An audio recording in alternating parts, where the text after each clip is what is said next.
आज मैं नोट लिख रहा था, देखो नोट देख लो। क्लोजिंग स्टॉक के केस में closing stock valuation will have effect in 2 consecutive years। ठीक है, और कैसे इफेक्ट होगा, मैंने अभी अभी थोड़ी देर पहले बताया। अगर पहले वाले साल का प्लस है, पहले वाले साल में अगर इफेक्ट क्या आ रहा है प्लस, तो ऑटोमेटिकली दूसरे वाले साल में क्या हो जाएगा माइनस। ठीक है, तो दूसरे के लिए सोचने की जरूरत नहीं। इसी तरह अगर पहले वाले में माइनस है तो दूसरे वाले में क्या हो जाएगा प्लस। क्लियर है गाइस? चलो यहाँ तक की एक बार फोटो खींच लो, और मैंने यहाँ पे नंबरिंग करी है ना, तो यहाँ नंबरिंग भी कर देता हूँ आप लोगों के लिए, ताकि आपको इजीली समझ में आ जाए। ये आपका पहले वाली ट्रांजेक्शन का इफेक्ट था, ये आपकी दूसरी वाली जो क्लोजिंग स्टॉक लिया उसका इफेक्ट है। इसी तरह मैं नंबरिंग कर दूंगा आप लोगों के लिए। ठीक है, रुको, ये ले लो पूरा एक साथ। ठीक है, इसका फोटो खींच लो एक बार, इसमें सारी चीजें आपकी एक साथ कैप्चर हो। ठीक है, चले आगे। हाँ जी, चलो अब अगला करते हैं, जो कि है आपका मल्टीपल, सॉरी अगला क्या है, capital expenditure treated as revenue या वाइस वर्सा। ठीक है, मैं लिख देता हूँ। अगला वाला केस क्या कर रहे हैं, कैपिटल एक्सपेंडिचर एज रेवेन्यू और वाइस वर्सा। ठीक है जी, जरा समझते हैं इसको। अब इस केस में क्या होगा, एक एग्जांपल दे सकते हो आरव कैपिटल एक्सपेंडिचर का, जिस ताकि मैं उसी एग्जांपल से आगे लेके समझाऊं कि क्या हो सकता है। सर एक बार रिपीट कर दो, आपकी आवाज कैपिटल अलग है। एक्सपेंडिचर ट्रीटेड एज रेवेन्यू, ये कॉन्सेप्ट कराना है। ठीक है, तो इसके लिए पहले एक एग्जांपल लेते हैं कि कैपिटल एक्सपेंडिचर कौन सा होगा। तो कोई एग्जांपल कैपिटल एक्सपेंडिचर का। Sir purchase of building. Purchase of building, कोई भी एसेट, कोई भी फिक्स्ड एसेट खरीदा, purchase of building, purchase of land, purchase of furniture. ठीक है, कुछ भी हो सकता है। चलो बिल्डिंग वाला लेते हैं, अब इसने बिल्डिंग का एग्जांपल लिया है। ठीक है, आज देखो थर्ड इसलिए शुरू कर रहा हूँ, ऊपर दो 1 और 2 लिखे थे ना उसके, तो थर्ड यहाँ लिख दिया ताकि वहां पे जब क्रॉस रेफरेंस दे तो थर्ड रेफरेंस लिख सके। ठीक है, हाँ जी, एग्जाम्पल लेके चलते हैं। ऑन 1 अक्टूबर 2017, ठीक है, expenditure on repair of building ₹10,000 was added to the cost of building. Depreciation on building at the rate 10% per annum on WDV basis। हाँ जी, कौन सा वाला केस है ये, कौन से एक्सपेंडिचर को क्या ट्रीट किया है? सर हमने रेवेन्यू को कैपिटल किया। बहुत बढ़िया, revenue expenditure treated as capital. भाई आपने रिपेयर का खर्चा किया, अगर मैं कोई रिपेयर का खर्चा कर रहा हूँ तो नॉर्मल मेरा रेवेन्यू एक्सपेंस है, अनलेस अनलेस जब बिल्डिंग खरीदी थी उस समय रिपेयर करा, वो कैपिटल होता है, क्योंकि any expenditure incurred at the time of purchase of asset is capital. ठीक है ना, तो ये रेवेन्यू नेचर का था, हमने क्या मान लिया इसको, कैपिटल मान लिया। क्लियर हो गया, समझ आया? अब अगर हम इसको एक स्टेप बाय स्टेप समझे, रिपेयर का खर्चा था, ध्यान से देखना, रेवेन्यू नेचर का था, कहाँ जाना चाहिए था, P&L में। हमने क्या किया, हम इसको बिल्डिंग में लेके चले गए, यानी कैपिटल नेचर का बना दिया। समझ आ रही है? और क्योंकि हमने, ध्यान से सुनना, मजेदार बात क्या हुई, क्योंकि हमने इसको कैपिटल नेचर का बना दिया, हमने इस अमाउंट के ऊपर डेप्रिसिएशन भी क्लेम कर लिया, जो अल्टीमेटली P&L में गया। आ रही है बात समझ में? तो इफेक्ट क्या हुआ, ध्यान से समझो, दो जगह इफेक्ट जा रहा है P&L पे। एक तो जो एक्सपेंडिचर दिखाना चाहिए था वो नहीं दिखाया, P&L में रिपेयर का एक्सपेंडिचर आना चाहिए था 10,000 का, एक एक करके चलते हैं, ठीक है। तो क्या होना चाहिए था, 10,000 का रिपेयर का एक्सपेंडिचर आना चाहिए था, कि नहीं आना चाहिए था? हाँ जी, 10,000 यस रुपए सर। का रिपेयर का एक्सपेंडिचर आना चाहिए था, जो कि हमने नहीं दिखाया क्योंकि हमने उसको कैपिटलाइज कर दिया। इसकी वजह से प्रॉफिट पे इम्पैक्ट क्या आया होगा बेटा?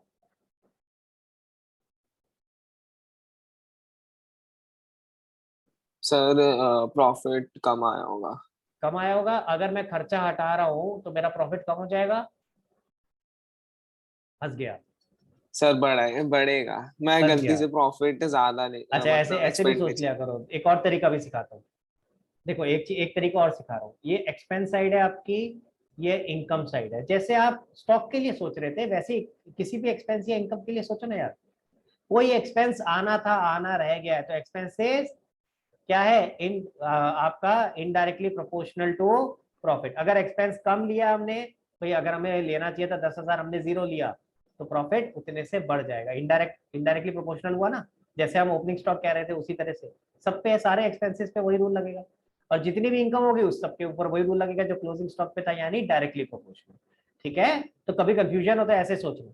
तो हमें 10,000 रुपए का एक्सपेंस दिखाना था, जो दिखाना रह गया है, उसकी वजह से प्रॉफिट पे क्या इंपैक्ट आया होगा? इनडायरेक्टली प्रोपोर्शनल है, ठीक है। सॉरी, इनडायरेक्टली, इनवर्सली, गलत वर्ड यूज कर रहा हूँ, इनवर्सली प्रोपोर्शनल है। कोई करेक्ट नहीं कर रहा मुझे, सब कह रहे हैं हाँ चल रहा, चलने दो। हाँ, तो इनवर्सली प्रोपोर्शनल है, तो ऐसे केस में क्या होगा? अगर मेरा एक्सपेंस कम लिया है तो उसकी वजह से प्रॉफिट बढ़ गया होगा। तो मुझे अब ठीक करने के लिए क्या करना पड़ेगा? प्रॉफिट को कम करना पड़ेगा। यानी कौन सा ईयर था ये? 2017-18, यानी ईयर एंडिंग 2018। तो 2018 में जाकर के माइनस कर दूंगा, कितना? 10,000 था। 10,000। समझ आया? क्लियर हुआ गाइस यहाँ तक? अभी यहाँ तक बताओ, पहले आप, पूरा नहीं खत्म हुआ, पहले यहाँ तक समझ आया कि भाई एक एक्सपेंस था जिसको मैंने एक्सपेंस की तरह ट्रीट नहीं किया, मैंने उसको कैपिटल नेचर का मान लिया, तो वो मेरा P&L में नहीं गया, उसकी वजह से मेरा P&L का जो प्रॉफिट है वो बढ़ गया है। अब उसको ठीक करना हो तो माइनस करना पड़ेगा, ठीक है।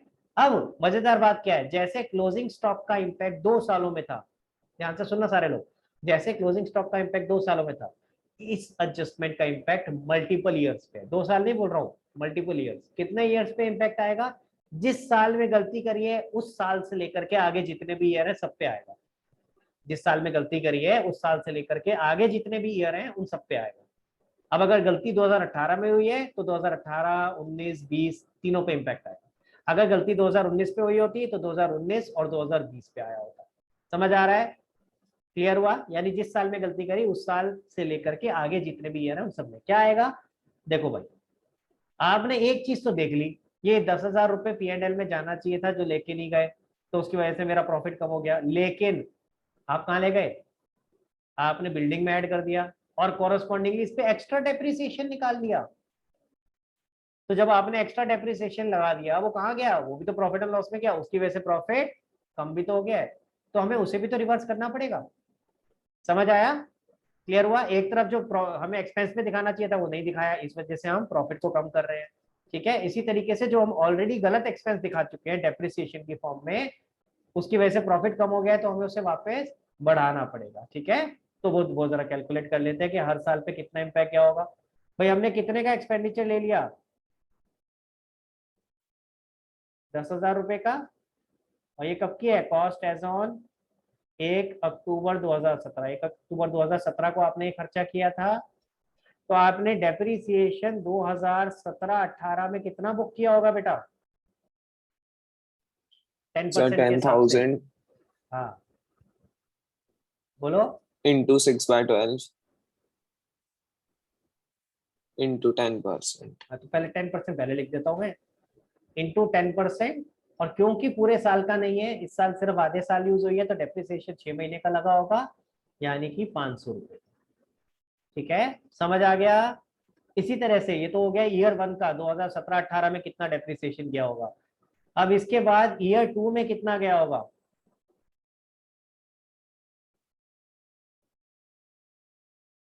डेप्रिसिएशन 2018-19। हाँ भाई बताओ कितना क्या होगा? Sir 9,500 into 10%। 9,500 क्यों? सर क्योंकि WDV मेथड है जो माइनस तूने करके पढ़ लिया देता है। था, देखो भैया इंपॉर्टेंट चीज है, ध्यान दो। दो चीजें इंपॉर्टेंट थी। पहली चीज, बच्चे क्या करते हैं, सीधा 10% निकालते खत्म करते हैं। अरे भाई ये तो देखो, आपने वो पर्टिकुलर एक्सपेंडिचर किया कब था, जब किया ही 1 अक्टूबर को है, तो आपने उस साल तो प्रोपोर्शनेट डेप्रिसिएशन ही लगाया होगा ना, पूरा तो लगाया ही नहीं होगा। तो फिर आप पूरा कैसे वापस रिवर्स करोगे? क्लियर? तो एक चीज है याद रखना। दूसरी चीज गलती क्या होती है, WDV और SLM याद होना चाहिए, 11th में सीखा था हमने, दोनों में तरीका अलग होता था।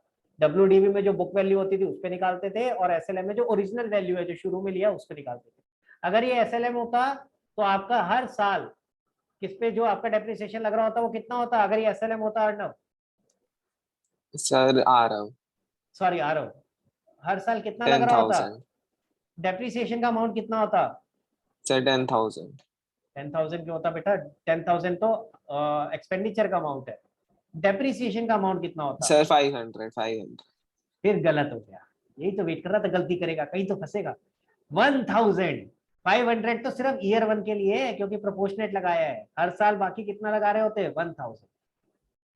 ठीक है, क्लियर हो गया? अगर ये यस WDV की जगह SLM होता तो हम डेप्रिसिएशन क्या लेते, 10,000 इंटू 10%। अगर ये SLM होता यानी 1,000, हर साल यही लगता, 1,000 1,000 1,000। लेकिन यहाँ क्या करेंगे अब, डेप्रिसिएशन किस पे लगेगा, WDV है इसलिए 9,500 पे। ठीक है, तो ये कितना आ गया, 950। ठीक है, एक साल का और करना पड़ेगा अपने को, क्योंकि 3 साल की एवरेज निकालनी है, और ये आपका ईयर 1 में ही गलती हुई थी, इसलिए मेरे को एक साल का और करना पड़ रहा है। 8,550 डेप्रिसिएशन 2019-20। हाँ जी, कितना आएगा, 8,550 का 10%, यानी 855। आई बात समझ में? क्लियर हुआ? तो यहाँ ये कैलकुलेशन करके क्या निकाला हमने, ये कि हर साल अपने को कितना डेप्रिसिएशन का अमाउंट हमने चार्ज किया है, जो कि रिवर्स करना है। अब डेप्रिसिएशन आपने पहले माइनस किया होगा, तो अब आप क्या करोगे, वापस डेप्रिसिएशन माइनस किया होगा, सॉरी उससे प्रॉफिट पे इंपैक्ट क्या आ गया होगा, प्रॉफिट तक पहुंचो पहले। डेप्रिसिएशन माइनस किया होगा तो प्रॉफिट आपका क्या हुआ होगा, बताओ? सर प्रॉफिट कम हुआ होगा। तो हमें सही करना है तो क्या करना पड़ेगा, प्रॉफिट को वापस बढ़ाना ऐड पड़ेगा। आ रही है बात समझ में? कितना कितना बढ़ेगा, पहले साल में 500 का डेप्रिसिएशन था, दूसरे साल में 950 था, और तीसरे साल में 8,555 था। इन तीनों अमाउंट से आप यहाँ पे प्रॉफिट को बढ़ा दो। फिर से चलते हैं, इसी पॉइंट को दोबारा समझते हैं। गाइस कोई नहीं लिखेगा, सब लोग इधर देखेंगे, 1 मिनट के लिए देख लो, एक बार में समझ आ गया तो आएगा, नहीं तो फिर नहीं आता। देखो, एक रिपेयर का खर्चा था जो रेवेन्यू नेचर का था, जाना चाहिए था P&L में, आप नहीं लेके गए, P&L में नहीं ले गए, इसकी वजह से आपका प्रॉफिट बढ़ गया। तो हमने उसको ठीक करने के लिए क्या किया, प्रॉफिट में से माइनस कर दिया, जिस रिस्पेक्टिव ईयर में दिखाना चाहिए था वहां से माइनस कर दिया। दूसरा, आप इसको कहाँ ले गए, बिल्डिंग में, बिल्डिंग में ले गए तो कॉस्ट बढ़ गई, कॉस्ट बढ़ गई तो उस पर डेप्रिसिएशन लगाया, वो डेप्रिसिएशन से प्रॉफिट कम हो गया। कब हुआ, हर साल गोइंग फॉरवर्ड, हर साल डेप्रिसिएशन लगाया ना, तो हर साल उसका प्रॉफिट कम हो गया, तो अब उसको ठीक करना है तो क्या करेंगे, वापस बढ़ा देंगे। अब सर वही सेम चीज, क्या ये मैं प्रॉफिट के लिए दोबारा से डेप्रिसिएशन वाला पार्ट दोबारा सोचूं, जरूरत नहीं है। अगर यहाँ पे ध्यान दो, अगर यहाँ पे माइनस है तो यहाँ क्या आएगा, प्लस। तो पहले वाले स्टेप पे ध्यान देना है, ऑटोमेटिक उल्टा है, जैसे अभी क्लोजिंग स्टॉक के लिए समझा था ना, सेम यहाँ भी है। सिमिलरली अगर पहले वाले स्टेप पे प्लस होता, मान लो पहले वाले स्टेप पे प्लस 10,000 होता, तो अगले वाले स्टेप पे माइनस हो रहा होता। ठीक है, तो अगर रिवर्स केस होता, मान लेते रिवर्स केस होता, 10,000 की हमने मशीनरी खरीदी थी, हमने गलती से रिपेयर में दिखा दिया, उल्टा केस ले लो, 10,000 की मशीन खरीदी थी, गलती से रिपेयर में दिखा दिया। अब गलती से रिपेयर में दिखाया तो क्या हुआ, हमने सर गलती से प्रॉफिट कम होगा। हमने गलती से एक्सपेंस बुक कर दिया P&L में, तो उतने से मेरा प्रॉफिट कम हो गया है, तो क्या करना पड़ेगा, वापस बढ़ाना पड़ेगा, उतने से वापस बढ़ाया। और उसके ऊपर अब मेरे को डेप्रिसिएशन क्लेम करना है, भाई मैंने गलती से P&L में दिखा दिया, तो मैंने उसको वहां तो दिखाया नहीं एसेट में, अब एसेट में दिखाता तो क्या करता, डेप्रिसिएशन क्लेम करता, तो रिस्पेक्टिव ईयर में डेप्रिसिएशन क्लेम कर दिया, प्रॉफिट को कम कर दिया। समझ में आया? क्लियर हो गया गाइस? तो दूसरा केस मैं नहीं लिख के दिखा रहा हूं आपको, बिल्कुल इसका उल्टा होगा। ठीक है, बस ये याद रखना है, अगर एक जगह प्लस है तो दूसरी जगह माइनस आएगा। ठीक है, हाँ जी, just give me a moment. हाँ, मैं यहाँ पे आपको वो लिख दूँ, दिस इज एडजस्टमेंट नंबर, कितना था ये, 500 था, 950, हाँ, this is your adjustment number 3। Clear हो गया? तो अब तक अगर हम समझे जितना हमने किया है, बस दो छोटी छोटी एडजस्टमेंट रह गई, खत्म हो गया, ऑलमोस्ट खत्म है, दो छोटी छोटी एडजस्टमेंट। अभी तक जितना हमने समझा है, अभी तक जितना हमने समझा उसमें क्या है, उसके अंदर हमने ये समझा था कि कोई भी हमने पास्ट में कोई भी आपकी एबनॉर्मल लॉस या एबनॉर्मल सॉरी एक्सेप्शनल लॉस इस तरह की चीजें आ रही हैं, तो जिस साल में, ध्यान से सुनना, जिस साल में वो हुई है, हम उसी साल में जाके रिवर्स कर रहे हैं, उसी साल में जाके उसका इफेक्ट रिवर्स कर रहे हैं, सिर्फ एक ही साल में, except for these two situations. कौन सी? क्लोजिंग स्टॉक, और दूसरा कौन सा है ये, capital expenditure treated as revenue, या vice versa, revenue expenditure treated as capital. ये दो सिनेरियो ऐसे हैं जिसमें मल्टीपल ईयर्स पे इंपैक्ट आ रहा है। क्लोजिंग स्टॉक का 2 ही सालों पे आएगा, 2 कॉन्सिक्यूटिव ईयर्स पे। जो आपका ये कैपिटल को रेवेन्यू या रेवेन्यू को कैपिटल माना है, इसका मल्टीपल ईयर्स पे आएगा, जिस साल में गलती करिए उस साल से नीचे जितने भी साल है उन सब पे आएगा। क्लियर हो गया? अगर मान लो यही गलती 2019 में हुई होती, अगर 2019 में हुई होती तो क्या करके दिखा रहा होता, ऐसे कर रहा होता। अगर यही गलती 2019 में हुई होती, बस फिर 2018 में इसका कोई इम्पैक्ट नहीं होता। हाँ वृंदा। सर अगर ये क्लोजिंग स्टॉक वाली गलती आपकी 2018 में होती तो 2019 में भी आती और 2020 में भी, ना है ना ना? ना ना 20 में नहीं आती, या सिर्फ सिर्फ 18 और 19 में? 19 दो ही सालों में इम्पैक्ट है, यही तो बता रहा हूँ। जो 2019 का क्लोजिंग स्टॉक है वो तो ठीक लिया होगा ना, क्लोजिंग स्टॉक को हर साल वैल्यू होता है, तो अगर 18 में गलत लिया है तो 19 में भी गलत हुआ होगा, ये जरूर थोड़ी ना। ठीक है, चले आगे। ओके, देखो अगर मैं यहाँ पे देखूं तो हमने ऊपर की ये 3 चीजें देख ली है, अब छोटी छोटी चीजें बची हैं। क्या है? नॉन रेकरिंग एक्सपेंस या इनकम। छोटा सा एग्जांपल देता हूँ, इसके लिए मुझे लिखने की जरूरत नहीं है ज्यादा, ये ऐसी समझने की चीज है। नॉन रेकरिंग एक्सपेंस या इनकम क्या हो सकता है? पहले एक्सपेंस की बात करते हैं। कोई ऐसा खर्चा जो हर साल नहीं होता। ठीक है, फॉर एग्जाम्पल आपको पता है कि अकाउंटिंग सॉफ्टवेयर होते हैं जैसे टैली, सुना होगा, है ना? अब मान लो आपने बिजनेस स्टार्ट किया, इनिशियली कोई भी आप नया बंदा रखोगे तो उसको टैली सिखाना पड़ेगा, या तो उसको आता हो तो अच्छी बात है, नहीं तो उसको सिखाना पड़ेगा। ठीक है, तो ट्रेनिंग का एक्सपेंडिचर होता है। क्लियर हो गया? तो आपने ट्रेनिंग का एक्सपेंडिचर किया, क्या वो अब गोइंग फॉरवर्ड हर साल होगा? Answer is no. तो एक बार होना था ना भाई, हो गया, कर दिया, तो it is a non recurring expense. तो it is not a loss, कोई अबनॉर्मल लॉस नहीं है, कोई एक्सेप्शनल लॉस नहीं है, लेकिन ये ऐसा खर्चा है जो वन टाइम था, हो गया पास्ट में, अब फ्यूचर में तो नहीं होना ना, तो हम तो फ्यूचर का एक प्रॉफिट निकाल रहे हैं ना on the basis of past years profit. तो इसीलिए हम उन सारे एक्सपेंसेस को जो पास्ट में अगर हुए हैं, जो नॉन रेकरिंग है, जो फ्यूचर में नहीं होंगे, कोई भी ऐसा खर्चा जो पास्ट में हो लेकिन फ्यूचर में नहीं होगा, ऐसे खर्चे को हम रिवर्स कर देंगे। समझ आई बात? अगर मान लो 2019 में ट्रेनिंग का 10,000 रुपए का खर्चा हुआ था, तो हम क्या कहेंगे, फ्यूचर में तो नहीं होना ना भाई, हम तो फ्यूचर के लिए प्रॉफिट निकाल रहे हैं, तो इसलिए वो 10,000 रुपए 2019 में से वापस ऐड कर देंगे, उसकी वजह से प्रॉफिट कम हुआ होगा, उसको वापस बढ़ा देंगे, अज्यूमिंग कि ये खर्चा हमारा नहीं होता तो कितना प्रॉफिट होता। समझ आ रहा है? इसी तरह से नॉन रेकरिंग इनकम का है, अगर कोई ऐसी इनकम हुई है जो वन टाइम थी, हर साल नहीं होनी। ठीक है, ऐसा कोई इवेंट हुआ, ऐसा कुछ सिनेरियो बना, जैसे एग्जांपल देता हूँ, कोविड के केस में आपने देखा होगा मास्क बहुत बिके हैं, सैनिटाइजर बहुत बिके हैं, क्या हर साल उतने बिकेंगे? नहीं बिकेंगे भाई। समझ आ रही है मेरी बात? हर साल उतने नहीं बिकेंगे, तो उनका इफेक्ट आपको रिवर्स करना पड़ेगा। क्लियर हो गया? समझ आया? तो कोई भी अगर नॉन रेकरिंग एक्सपेंस है, पहले माइनस हुआ होगा, उसकी वजह से प्रॉफिट कम हुआ होगा, वापस बढ़ा दोगे। नॉन रेकरिंग इनकम है, उसकी वजह से प्रॉफिट बढ़ रखा है, उसे माइनस कर दोगे, अगेन सेम रिवर्स हो रहा है, सिंपल उसी साल को इंपैक्ट करेगा जिस साल में वो है। अगला, नॉन बिजनेस एक्सपेंस, कोई ऐसा खर्चा है जिसका बिजनेस से लेना देना नहीं है लेकिन हमारी बुक्स में डाला हुआ है। फॉर एग्जाम्पल मेरा बिजनेस किस चीज का आ रहा हूँ, 11 से करता आ रहा हूँ, फर्नीचर। फर्नीचर का, पीछे दिख रहा है सोफा वगैरह, इसका बिजनेस है। ठीक है, अब मान लो मैंने फॉर एग्जाम्पल मैंने लोन लिया, अब अगर लोन ले रहा हूँ और उस लोन को मैं इस फर्नीचर के बिजनेस में लगा रहा हूँ, तब तो ठीक है, फिर तो जो मैं उसके ऊपर इंटरेस्ट का एक्सपेंडिचर पे कर रहा हूँ वो मेरे इस बिजनेस से रिलेटेड है। लेकिन सोचो मैंने लोन लिया, लोन लेकर के शेयर मार्केट में इन्वेस्ट कर दिए पैसे, क्या मेरा शेयर मार्केट का बिजनेस है? नहीं है ना।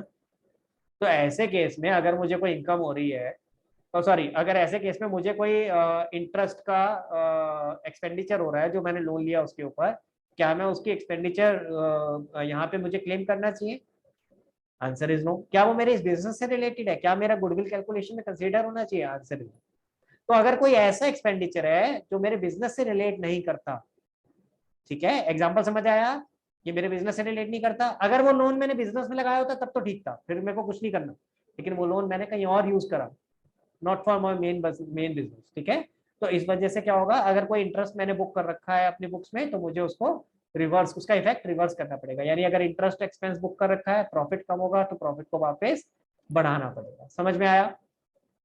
क्लियर है? इसी तरह इनकम का है। अब मान लो मेरे को स्टॉक मार्केट से कोई इनकम हुई 2 लाख रुपए की, जो कि मैंने अपने प्रॉफिट्स में ऐड कर रखी है, तो क्या गुडविल के लिए वो कंसीडर होनी चाहिए?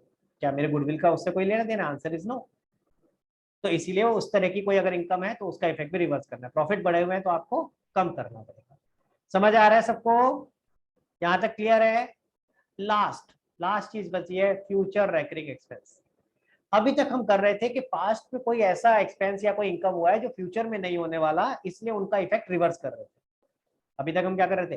पास्ट में कोई ऐसा एक्सपेंस या इनकम हुआ है जो फ्यूचर में नहीं होने वाला, उनका इफेक्ट हम रिवर्स कर रहे थे। अब हम उल्टा बोल रहे हैं कि अभी तक तो कोई एक ऐसा खर्चा है जो अभी तक नहीं हो रहा था, लेकिन हमें पता है फ्यूचर में होगा ही होगा। फॉर एग्जाम्पल ले लेते हैं। मान लेते हैं हल्दीराम का बिजनेस है, मैं हल्दीराम का ओनर हूं, मैं बिजनेस चला रहा हूँ, ठीक है। अब हल्दीराम जब ये बिजनेस बेच रहा है आज की डेट पे, तो मैं खुद चला रहा हूँ, यानी मैं खुद मैनेज कर रहा हूँ उस बिजनेस को, मैंने कोई मैनेजर नहीं रखा हुआ, मैं खुद मैनेज कर रहा हूँ, ठीक है। लेकिन आज की डेट पे जब ये हल्दीराम बिजनेस बेचता है तो जो भी बंदा खरीदेगा वो क्या कहता है, भैया मुझे तो मैनेजर रखना पड़ेगा, तो मेरा तो ये एक्स्ट्रा खर्चा होगा जो अभी तक तो नहीं हो रहा था। तो जब आप फ्यूचर के प्रॉफिट्स निकाल रहे हो तो फ्यूचर का ये एक्स्ट्रा एक्सपेंस भी तो माइनस करो ना भाई।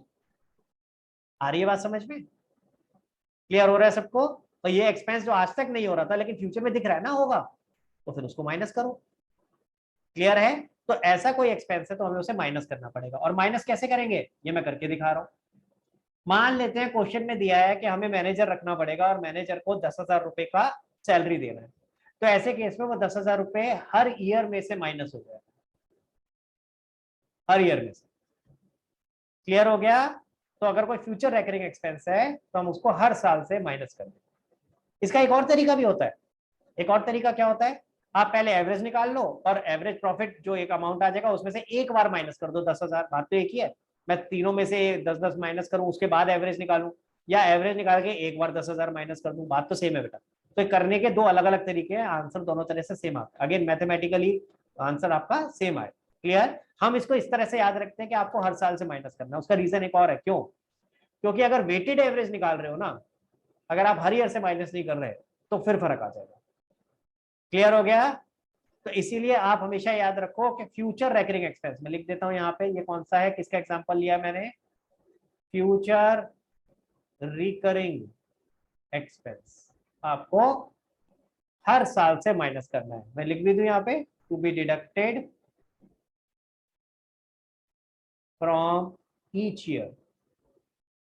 एक और एग्जांपल दे देता हूं फ्यूचर रेकरिंग एक्सपेंस का।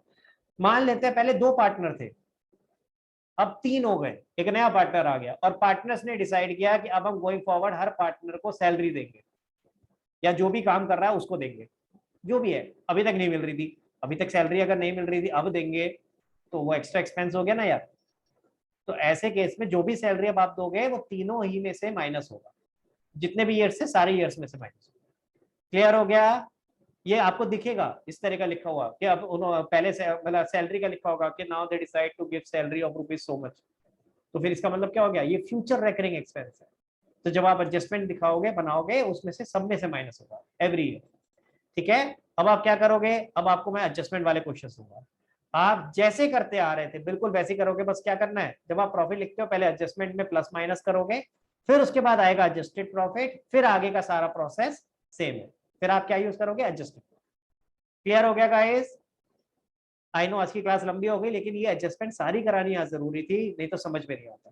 चलो, तो मैं आपको होमवर्क अभी थोड़ी देर में मैसेज कर देता हूँ। परीक्षा, आपका कोई डाउट था, आप कुछ पूछना चाह रहे थे शायद? गाइस आप लोग इसका फोटो खींच लो, अब इसके अंदर सारी एडजस्टमेंट दिख रही है आपको। नहीं सर, और हो गया। इसके ऊपर वाला भी एक बार खींच लेना, ये जिसके अंदर ये एडजस्टमेंट सारी की सारी मैंने नोट कर रखी है। एग्जाम्पल साथ में लिख लोगे ना तो आपको इजीली समझ में आ जाएगा कि मैं कल को आप जब रिवाइज करोगे ना तो कंफ्यूज नहीं होगा, ये क्या था नॉन रेकरिंग बिजनेस एक्सपेंस, ये क्या था नॉन रेकरिंग एक्सपेंस क्या था, नॉन बिजनेस एक्सपेंस क्या था, ये क्या थे। तो एग्जाम्पल जरूर लिखना ताकि याद रहे। चलो आज की क्लास यहीं खत्म करते हैं, नेक्स्ट क्लास में आपका टेस्ट होगा, ठीक है, याद रखना नेक्स्ट क्लास में टेस्ट होगा तो उसकी तैयारी करके रखना। 1 घंटे का टेस्ट होगा, मैं कोशिश करूंगा 15 मिनट पहले आप लोगों को भेजूंगा, और 15 मिनट पहले जब भेजूंगा ना तो तभी इमीडिएटली ज्वाइन कर लोगे आप, तो आपका फायदा, आपको 15 मिनट एक्स्ट्रा मिलेंगे, तभी इमीडिएटली शुरू कर दूंगा मैं आपको पेपर भेज, जो जो ज्वाइन करते रहेगा भेज दूंगा, ठीक है। तो बाद में मत करना सर एक्स्ट्रा टाइम दे दो, पहले ज्वाइन कर लेना, पहले टाइम एक्स्ट्रा ले लेना, वो ज्यादा बेटर है। चलो आज की क्लास यही खत्म करते हैं guys, thank you so much. Questions मैं अभी आपको होमवर्क बता रहा हूँ थोड़ी देर में। Bye everyone.